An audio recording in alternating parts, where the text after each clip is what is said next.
Сәлеметсіздер ме оқушылар? Әдебиет сабағынан біздің бүгінгі тақырыбымыз Мұхтар Омарханұлы Әуезов, Көксерек повесі.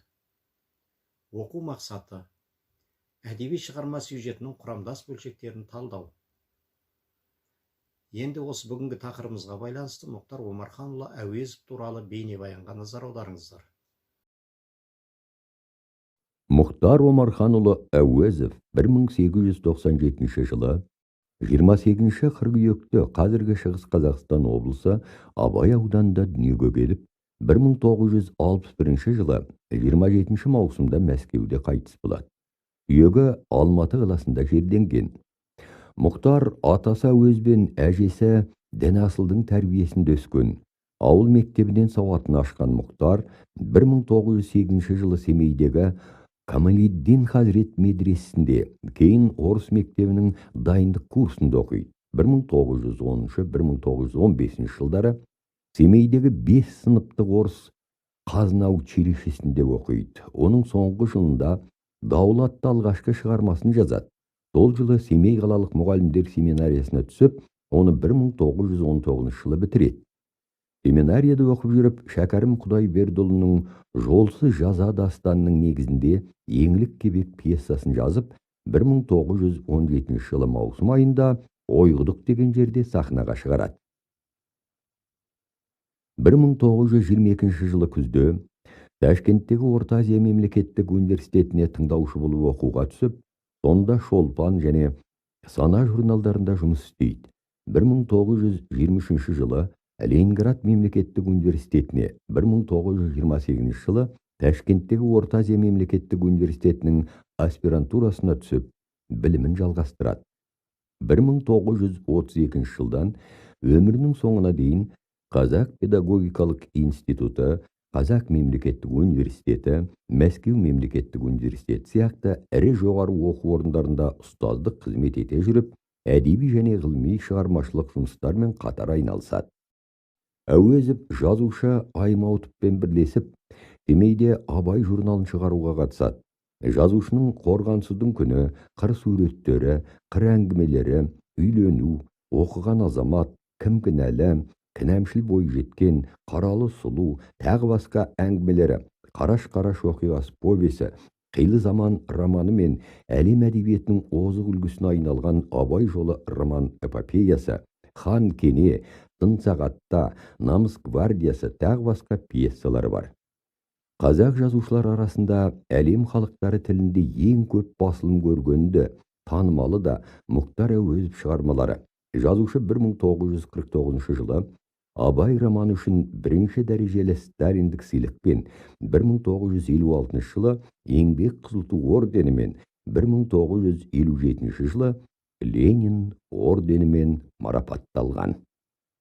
Оқушылар, Мұхтар Әуезовтің өмірі мен шығармашылығына арналған бейнебаяннан алған мәліметтеріңді мына кластер арқылы топтастырыңдар.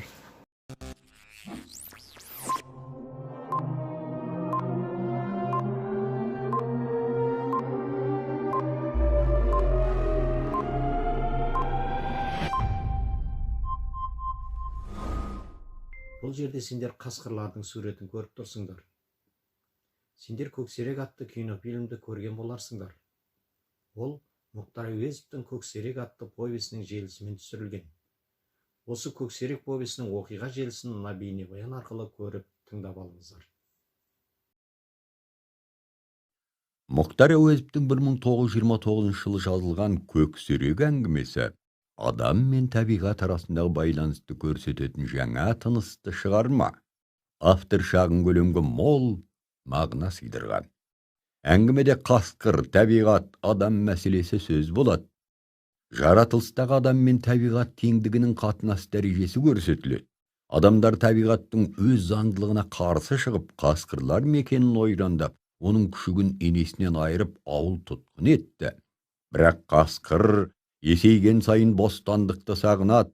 Көксеректің үлкен иттерден, ауыл адамдарынан көрген жәбірі ішіне шемен болып қатып жалғыз, Құрмаш қамқорлығы жүректегі мұзды жібіте алмаған. Повесті Құрмаш өлімімен бітіруге болатын еді, бірақ өйткен күнде жазушы позициясы авторлық мұрат көмескі тартып кетер сөзсіз.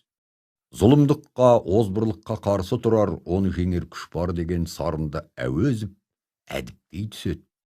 Адам қолында өскен, бірақ адамға қиянат еткен, оның ет бауырын езіп жара салған көкжал, сол адам қолынан өлім табады. Образды ой, символдық ойға, әуенді сарын үлкен идея құласып, Сахара топырағындағы шындықта қанық бояу айқын колоритпен бейнелеген көксерек бір әдебиет шеңберінен биіктеп көтеріліп, әлемдік жауһарлар қатарына қосылған. Келесі тапсырма мына кесте арқылы шығарма сюжеті бойынша композициялық талдау жасаңыз. Тапсырма орындау барысында дескрипторларға көңіл бөліңіздер.